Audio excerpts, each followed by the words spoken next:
Hello, everyone. Welcome back to Page Turners Plus. Today, we're speaking with Lauren Francis-Sharma. This is the third time we're going to be speaking with Lauren.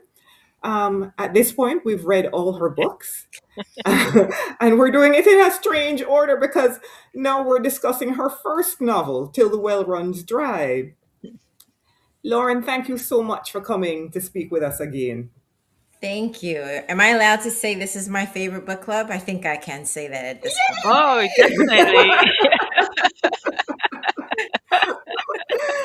Oh, we love Ah, yeah, that. that's great. No, let's just get straight into it. In the acknowledgments in the novel, you said that writing this novel helped you to understand your grandmother Jane better.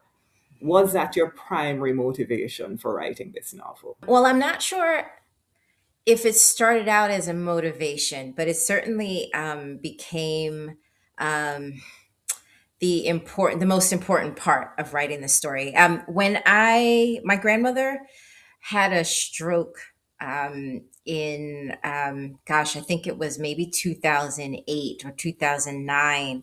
And I went to Brooklyn and I was sitting next to her in the hospital room.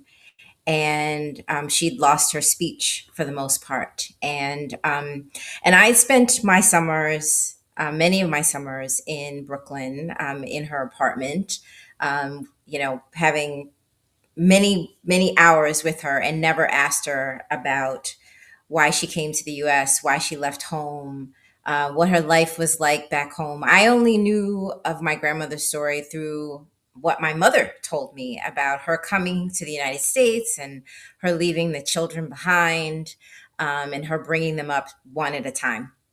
So as I'm sitting at the hospital room, I'm thinking to myself, oh my gosh, I really lost all the opportunities to ask this woman any questions about herself.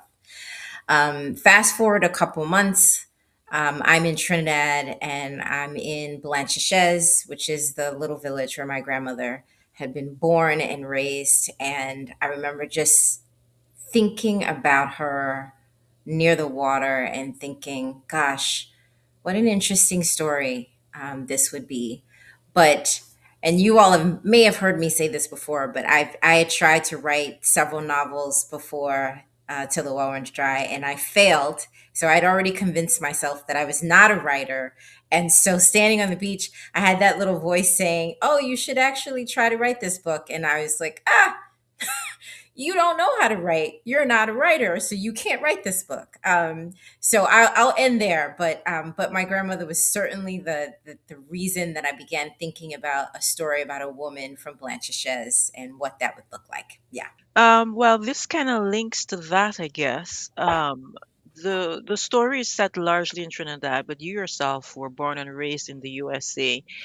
And since the story was inspired by your grandmother, I guess we can understand a bit of why you wanted to set it in Trinidad. But can you expand a bit on that?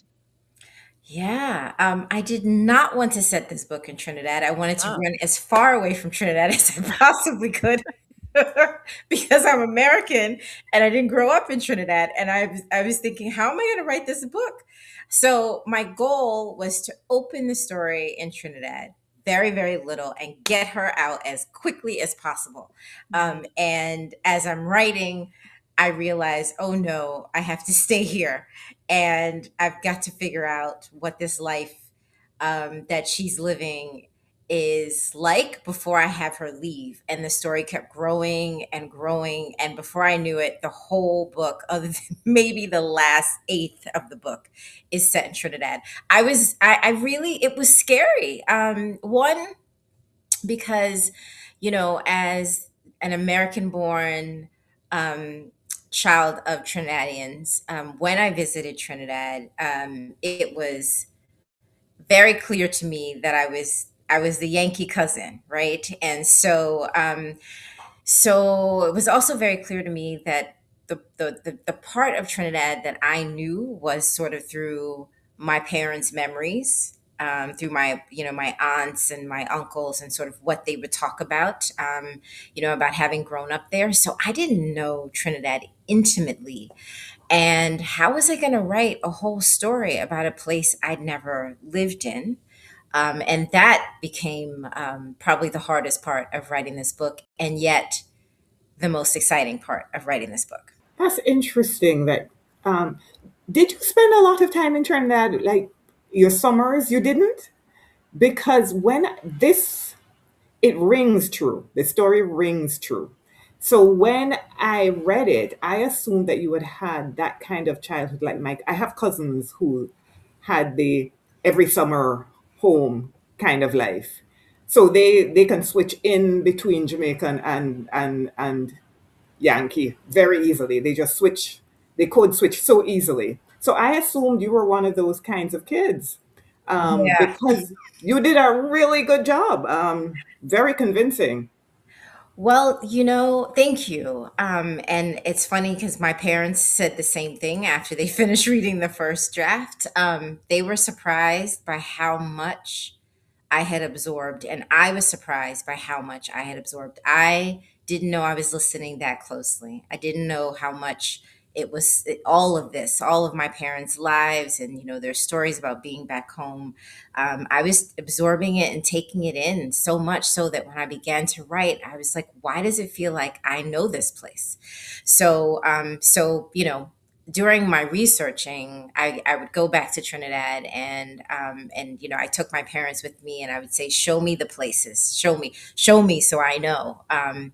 And yeah, and very often I'd gotten it right, which tells me that they are amazing storytellers because it really conveyed. Yeah, I agree I'm surprised as well. It really did read authentically. I also assumed that you spent lots of time in Trinidad as you were growing up, but you did also do some research to supplement. But would you say that it was the research or your parents' stories that really were helpful in constructing the story? Yeah, I would say that it was really my parents. I feel, and it really speaks to how important it is to maintain that connection with your children and your grandchildren to your home countries, no matter where you live. To tell them the stories, to share what your life was like, to have them be a part of that. I didn't know how powerful that was until I sat down to write it. My first draft, or my first couple of drafts, I did without the research. The research really fine tuned the story for me.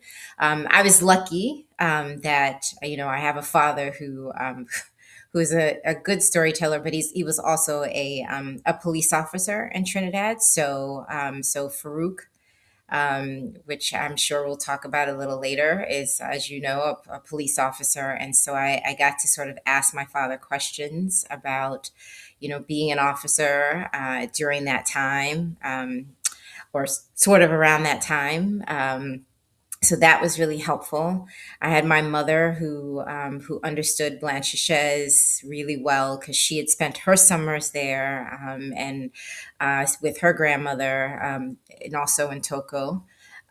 So I felt like I could use the stories to build the framework of a story from Masia Garcia, and then fine tune it by going to Trinidad and making sure that the details are right. I had to get but at that point, then I had to get the smell, the landscape, try to figure out what things were supposed to look like so that I could brighten it on the page. But the framework of the story, I mean, if we're talking craft, the framework of the story had been written before I went there and fine tuned it.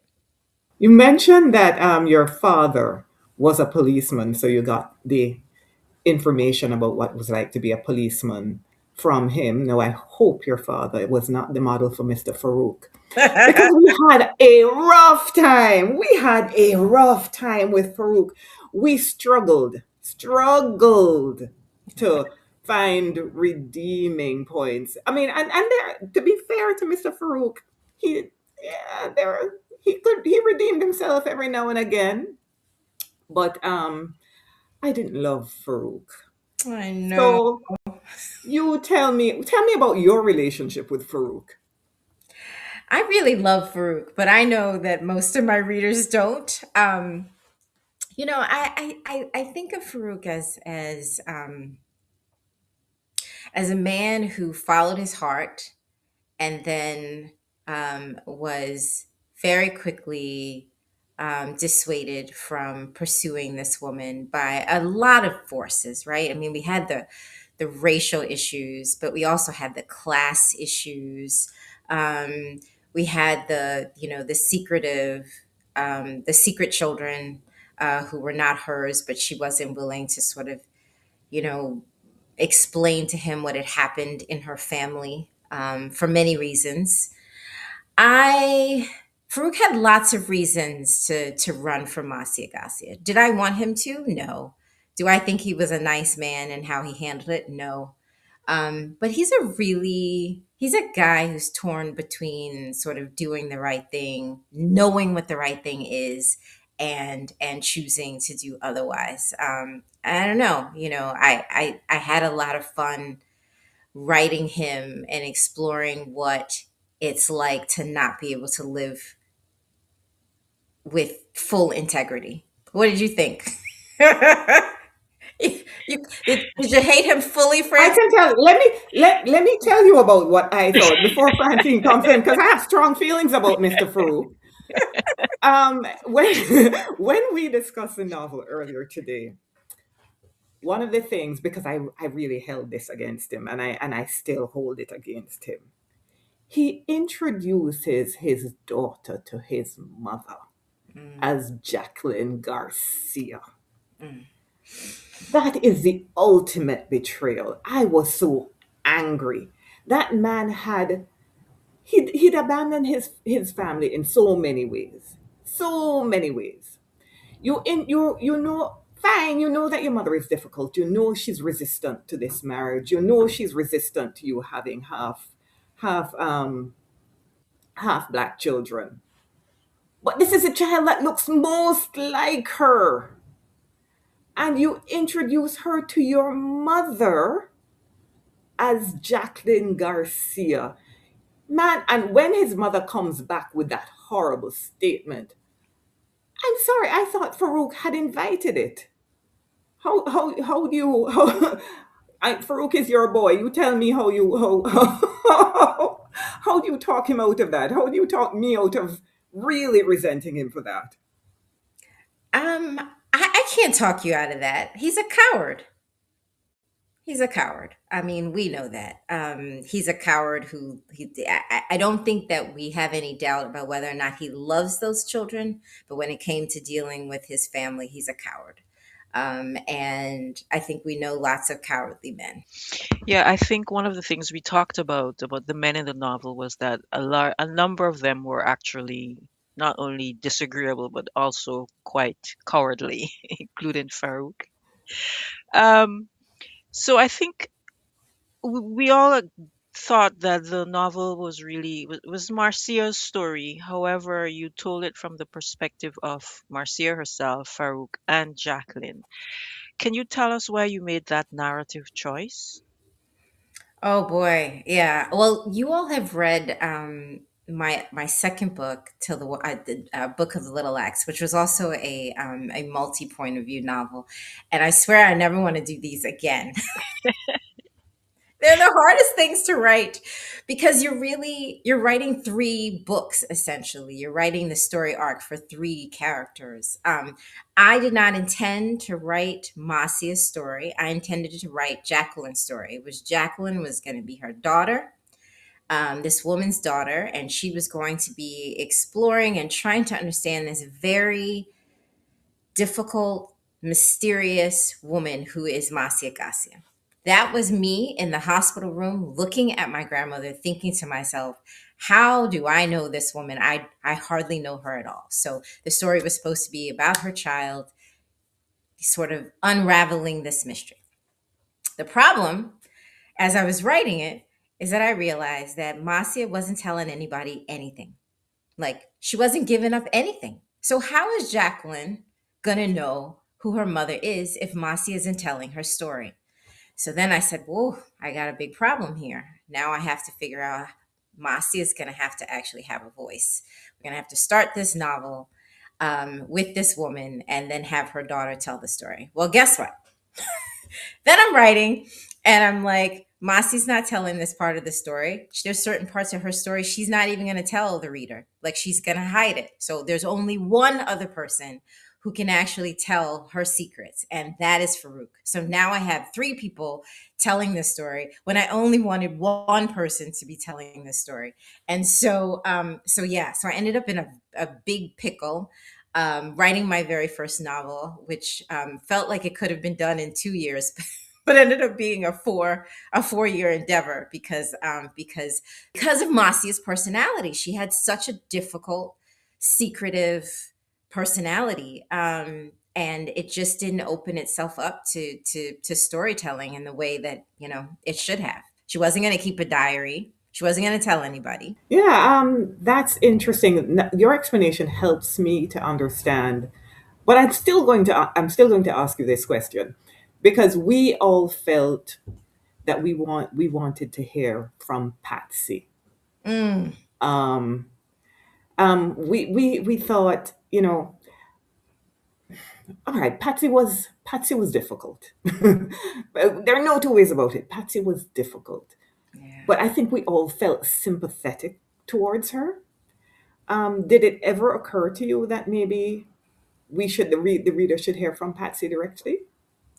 No, it didn't. And it's funny. I feel like Patsy is a very sympathetic character. Um, I wasn't sure if Patsy's story of her father would have been much different from Jacqueline's story. I felt like Jacqueline had a more objective point of view. She was able to see her parents a little bit more clearly than Patsy. Patsy was very angry. And it would have been interesting. I would have had four points of view because Patsy would have been very focused on Patsy. Whereas Jacqueline could tell the story of her mother and her father and herself a little bit more objectively, but Patsy would have been about Patsy. We know this about her. She would have been telling us Patsy's story. We guessed that one correctly. We figured Right. that Yeah. that you told us from Jacqueline's perspective because Jacqueline would have been fairer. Yes, yes. Mhm. And more reliable in That's terms true. of what. That's true. Yeah. Yeah. Yeah, Definitely. yeah, yeah, yeah. Now that I'm a little bit more sort of knowledgeable about craft, I could see writing a story in Patsy's voice that could work. But I'm not sure I would have been able to do that 13 years ago or whatever. Maybe let's hop forward to the US since that was what was supposedly your primary idea. And Marcia actually ends up being a victim of human trafficking and modern day slavery. And it's not something that we really read about a lot in the Caribbean. Apart from, we know that there are people who go to be like fruit pickers in the South, but nothing like what happened to Marcia. So we're wondering if it was your research that led you to the story of Marcia's experience in Maryland. Yeah. Um, so it's funny that you said human trafficking because when I was writing this book, that was not a term that was used as much. I don't even know if it was a term I would ever have used to describe her experience. But yeah, that is exactly what happened, right? I mean, there is sort of holding her against her will and taking labor from her. Um, and this happened to my grandmother. Oh, And okay. so the people in Maryland took her papers, hid them from her, and she eventually ended up leaving. And all I knew was that they took her papers and eventually she ran away. That was the story that my mother had told me that I knew. existed. I didn't know the details. I didn't know who these people were, where they lived. So the rest of that was fictionalized. How she Mhm. ran away, fictionalized, but the actual taking of her papers and forcing her to stay when she was being treated very poorly was what had happened to my grandmother. And as I began to talk to more people as when this book came out, I realized that it wasn't very unusual that Oh, women were coming at that time in the late 1960s. If we remember, that was a time when there was huge boom in sort of immigration policies. The Civil Rights Act, Civil Rights Movement had sort of opened up immigration for people who were not just white. And so suddenly there were all these people looking for um, workers, to do home domestic work. And so what's unusual for people of Caribbean descent, is that very often the women led to the United States. And outside of the Windrush movement, let me say that men came first, in the first ships in the UK. But when it came time in the US, it was the women who very often were the ones who actually left home first, and then brought along their families because the work was domestic. And so in this late 1960s time, mid 1960s to late 1960s time, we have a ton of Black women from the Caribbean coming to the United States to do this kind of care for children, cleaning houses, et cetera, et cetera. And this seemed to be a very common thing, because these people were responsible for you having your papers, getting your papers to come, and you were tied to them for employment. And so this kind of abuse was rampant and did not often make the news, right? Because we didn't make the news. Our plights didn't make the news. Which then brings me to sort of, how important this book became for me when I was writing it, in the sense that Marcia Gassi is a very ordinary woman, right? Like, she's a poor, ordinary woman from the Caribbean. And when I wrote this book, there was a lot of sort of excitement in the air about it, I think, because we hadn't seen at that moment, we hadn't seen that many stories of this new crop of sort of, Caribbean writers, and including myself, writing about sort of uh, these issues, dealing with sort of ordinary women. And I can think about like Jamaica Kincaid, because that's immediately who I think about in terms of sort of writing another, writer sort of thinking about sort of just this everyday gal who comes to the US. But for Marcia coming, she was coming to work, not to be educated. She was coming under some very particular stressors that feels very unique to Black women's experience in the 1960s. That is so fascinating because I really this is something that I had no idea about, that there was this history of essentially modern day slavery, that Caribbean women had to deal with in the United States. I guess the immigrants I know of were the immigrants who were going to the United States to get an education. Yeah.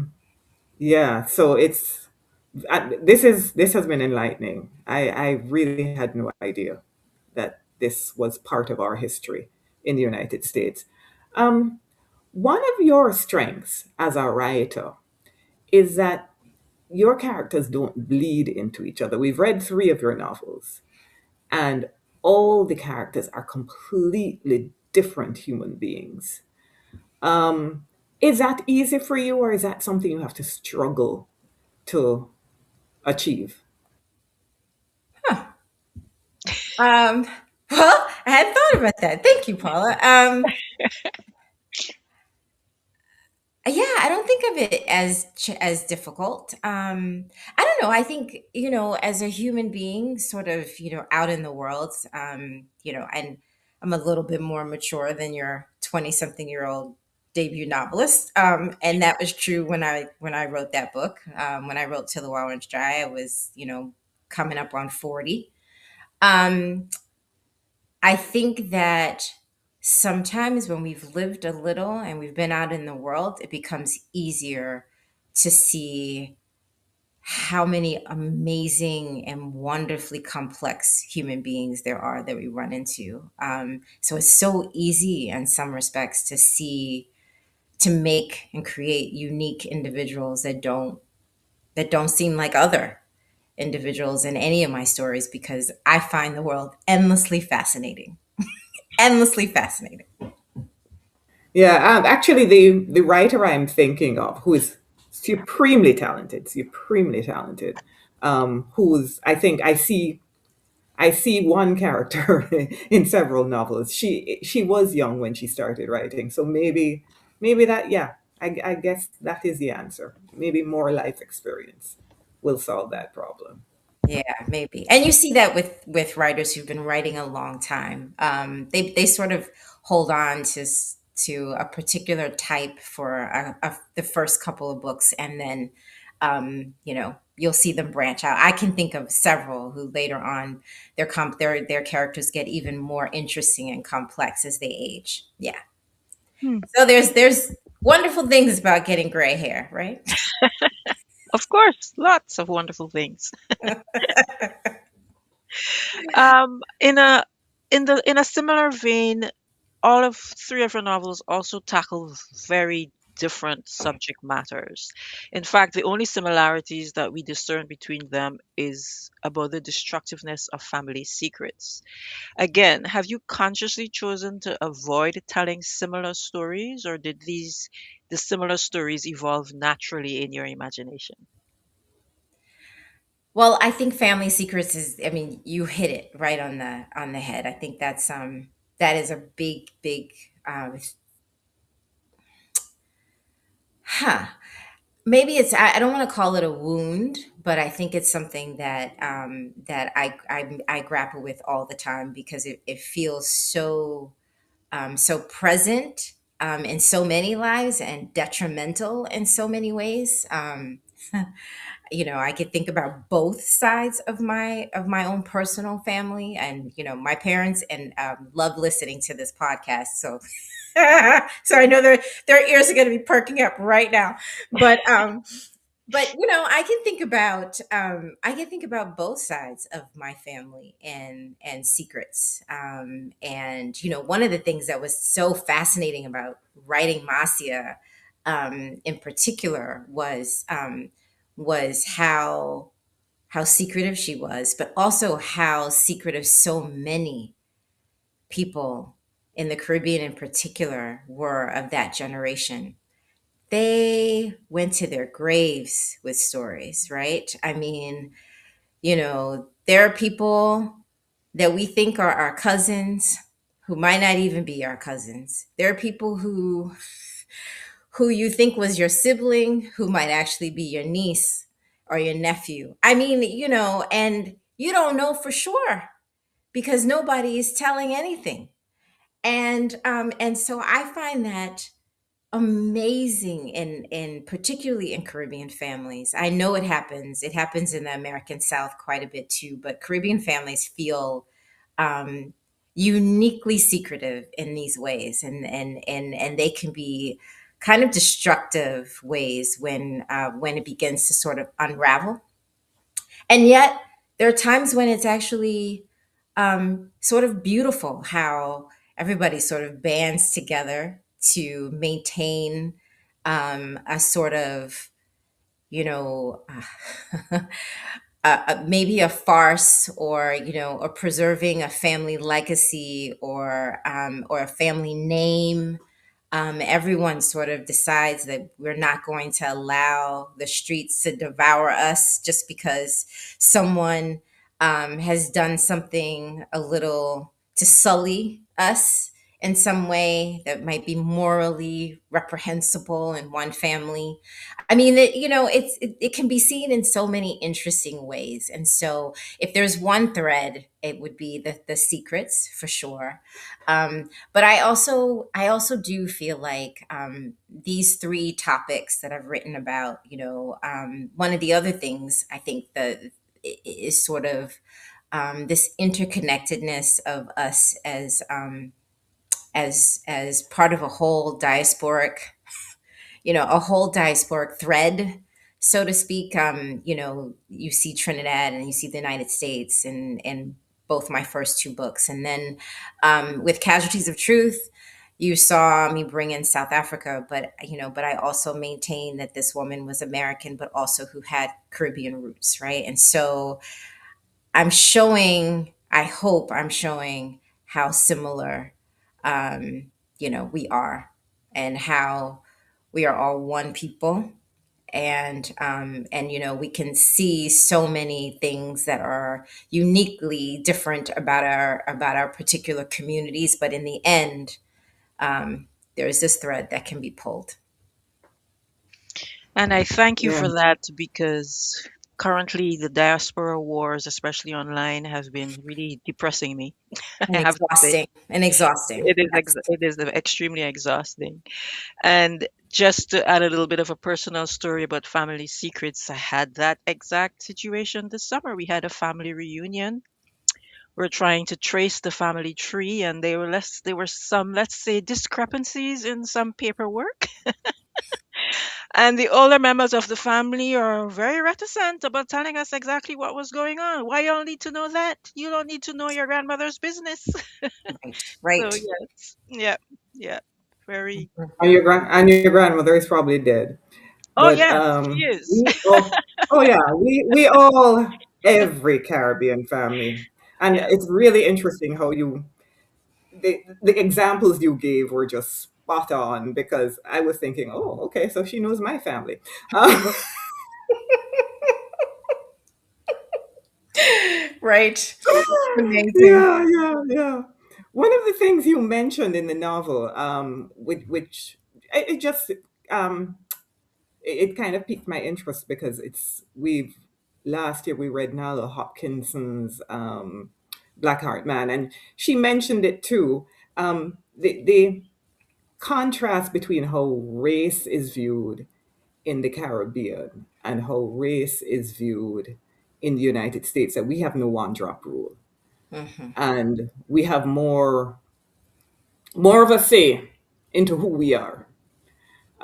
And the individual in the Caribbean has more of a say into what your ethnicity and your heritage is than you have in the United States. But I mean, there is a one drop rule, and of course, we're still dealing with all the legacy of the transatlantic slave trade. So of course, one drop of African blood corrupts you.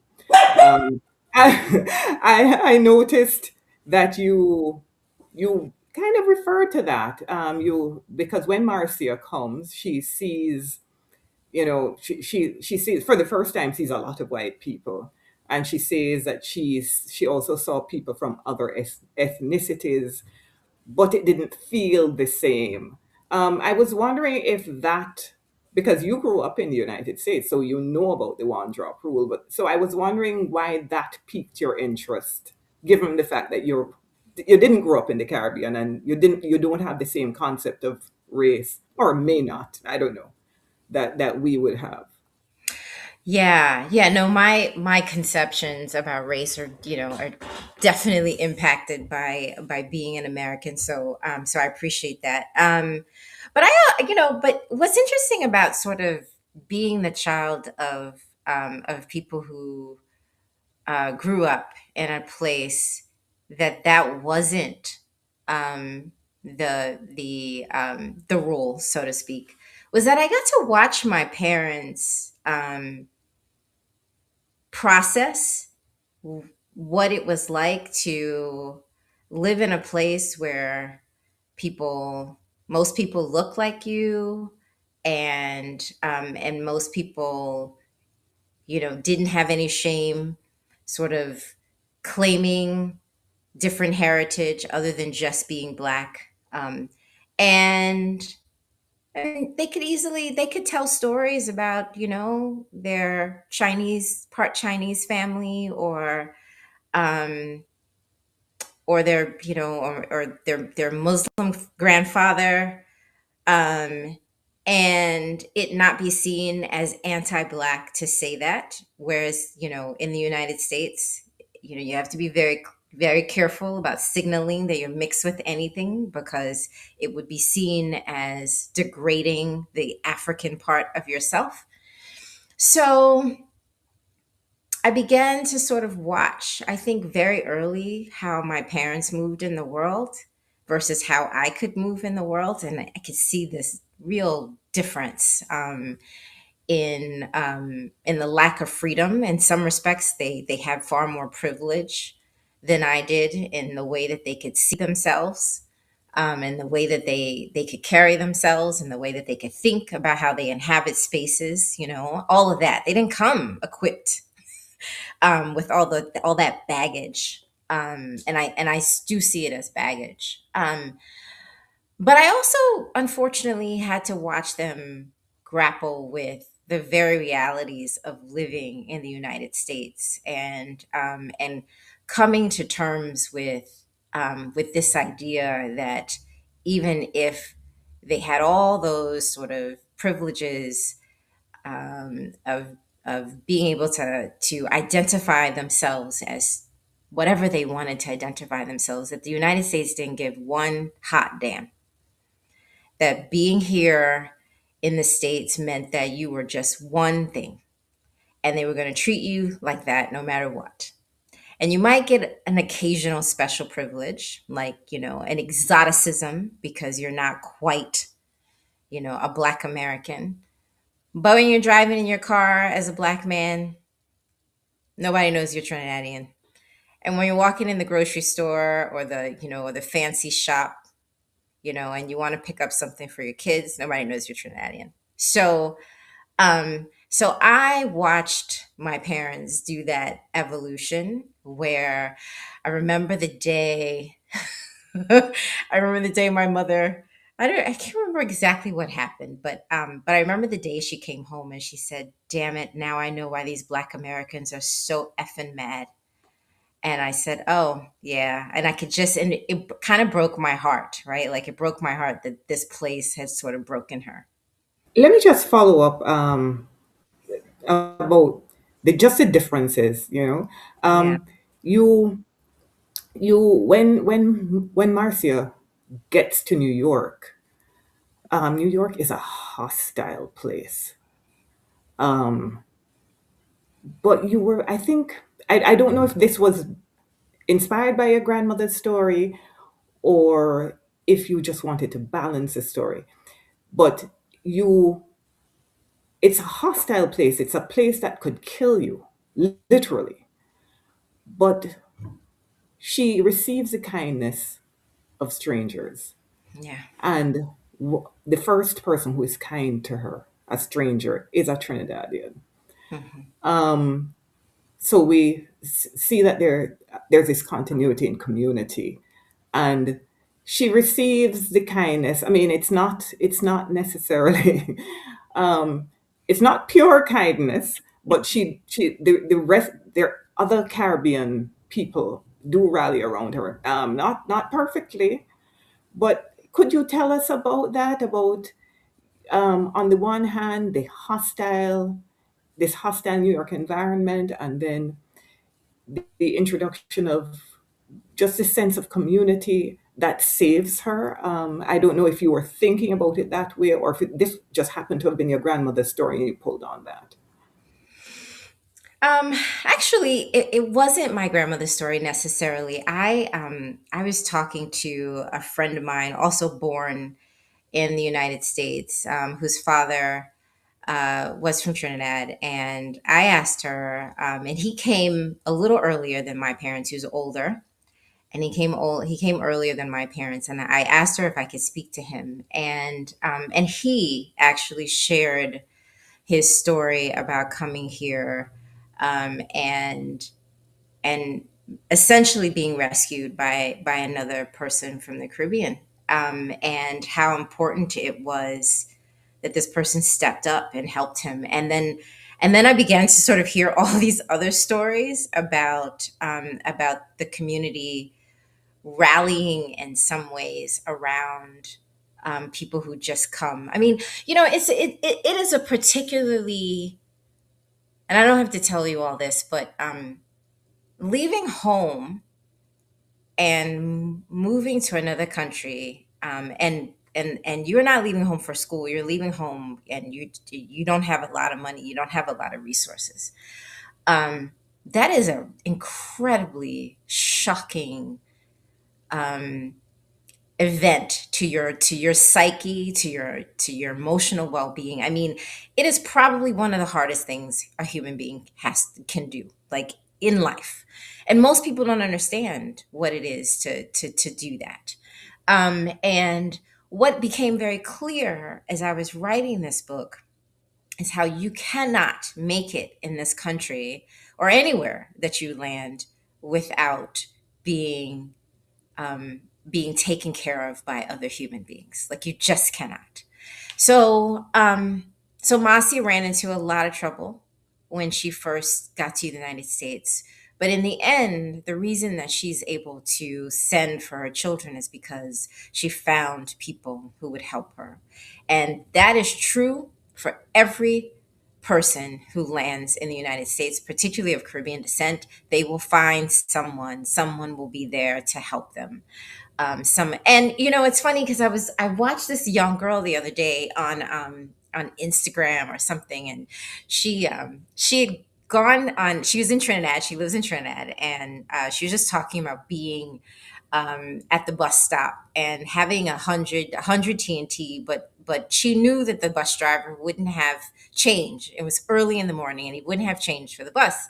And so she was essentially saying, I didn't know how I'm on this bus. I don't know how I'm paying this man for this. And she kept asking anybody, they have change, they have change. And finally, three, four people just give her a couple dollars so that she at the end ends up with $7 to take the bus. Actually, it only takes six, she said, and she had $1 extra. And she said, people talk so bad about Trinidad, and there's lots of things to say that's negative about my country. But I just wanted to make this little film to show that people can actually be good and kind here. And my experience in Trinidad and in all the Caribbean, all the places that I've been, is that that's true. That's true, that we know how to take care of one another despite the crime that people talk about, despite our fascination with the crappy politics that are going on today. People do take care of one another, and that doesn't change whether they're in the United States or in London. It just, we know how to take care of one another. And that actually was one of my favorite parts of the book.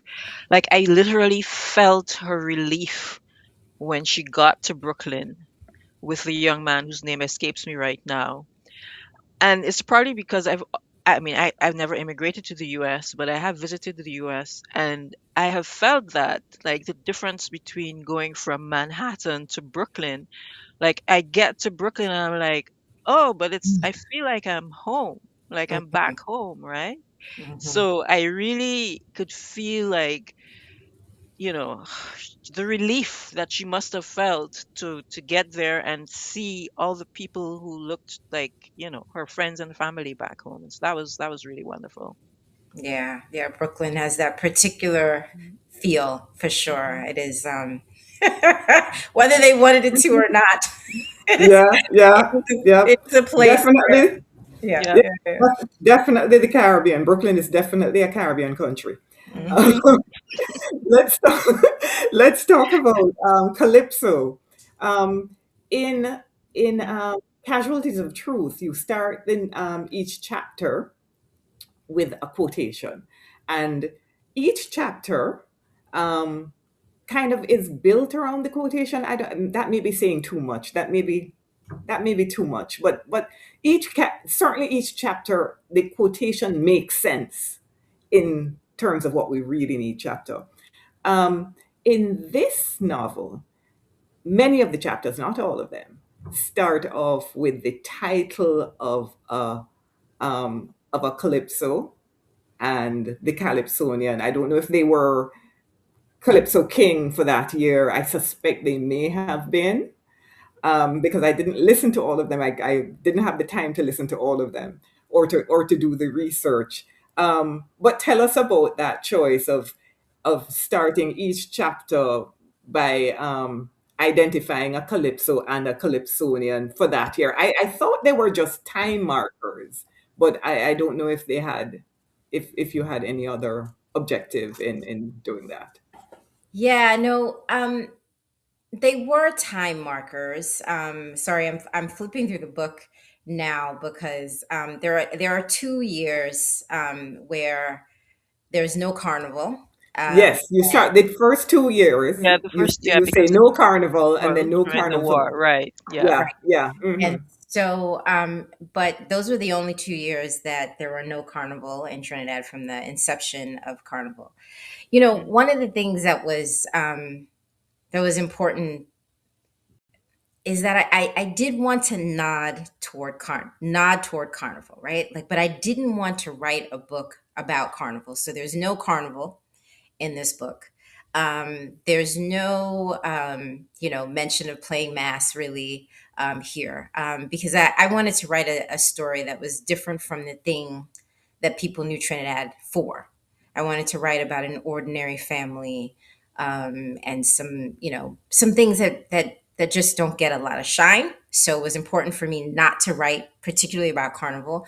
But what I did find is that you can't be a Trinidadian without being infused and infected with carnival on some level. And I was talking to my father one day, and he told me, I remember years by the Road March song, or the song that was the most popular at carnival that year. And I thought to myself, you remember your years that way? And so it occurred to me that I was skipping something really important about being Trinidadian. And so I decided to lead the chapters with those songs that were important for those particular years. And I tried to get them to align with what was going on in the story, but it wasn't perfect because the years were just the years, right? And so but yeah, that was really the thinking about it. And it's funny, and Paula, I didn't actually think about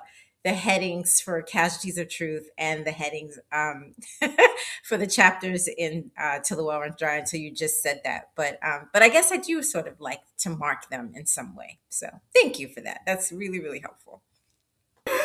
And I'm afraid we're out of time. So thank you so much, Lauren. It's always so much fun to talk to you. Thank you. So audience, when you see us next, the book we'll be discussing is Karen Lord's Redemption in Indigo. Bye, and read ahead so you can talk with us. You can follow the conversation when we discuss redemption in Indigo. Thank you. Bye. Bye.